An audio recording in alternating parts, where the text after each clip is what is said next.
நீயும் இவனும் கல்யாணம் பண்ணிக்கிட்டீங்கன்னு வச்சுக்கையே, 2 குடும்பமும் ஒண்ணு சேர்ந்துரும்ல. அம்மாச்சி, 1க்கு 2 கல்யாணம் நடந்தாச்சு. சேர்ந்தாங்களா? இல்லல்ல. முன்ன மாதிரி இப்பயும் அடிச்சிட்டு தானே கிடக்குறா. இப்போ நாங்க கல்யாணம் பண்ணி தான் அவங்கள சேர்த்து வைக்கணுமா? நீ என்ன இம்புட்டு வாயாடியா இருக்க?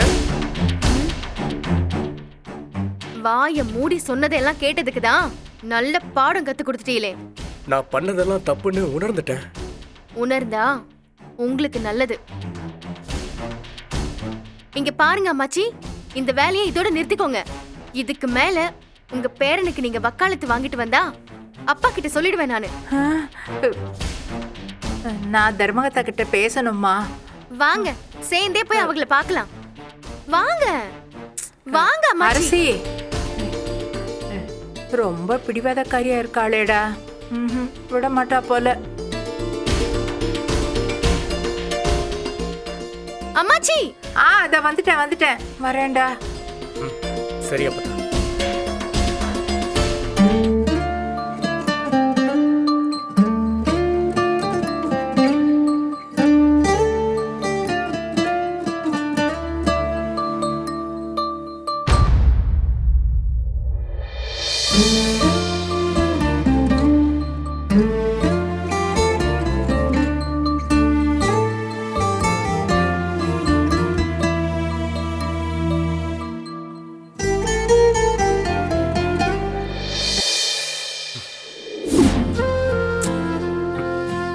எங்க அம்மா வீட்டுக்கு வந்துச்சு.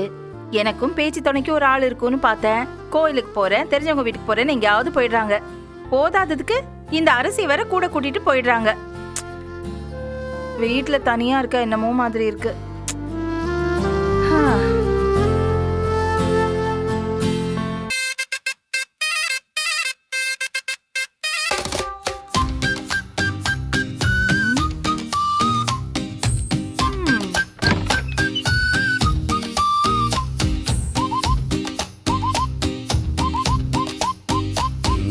எங்க இருக்கு? எங்க வச்சிருக்காரு தெரியலையே. ஓ, பேங்க்குக்கு போறாரு போல இருக்கு. அதான் பாஸ்புக்கை தேடுறாரு. ஏன் என்கிட்ட கேட்டா எடுத்து கொடுக்க போறேன். கேட்காம சேச்சே, நாமளா போக கூடாதுப்பா. தேடட்டும் என்கிட்ட தானே வரணும், பாத்துக்கலாம். எங்க வச்சிருக்காண்டே தெரியலையே.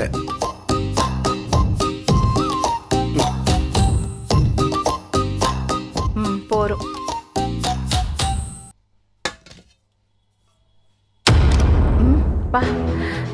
என்னது, உட்கார்ந்து எந்திரிச்சாலே தலை சுத்துது. இதுக்குதான் நேரத்துக்கு சாப்பிடணுங்கிறது.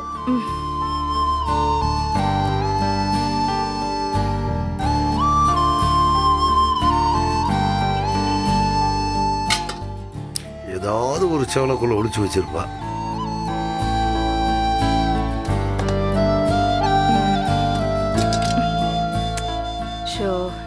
இது வேற காலி ஆயிடுச்சா? காலையிலேயே கவனிச்சிருந்தா யாருக்கிட்டயா சொல்லி பரண் மேல இருக்கிற புளியே எடுத்திருக்கலாம். எங்க இப்பெல்லாம் எதுலயுமே கவனமே போக மாட்டேங்குது. சரி, எடுப்போம்.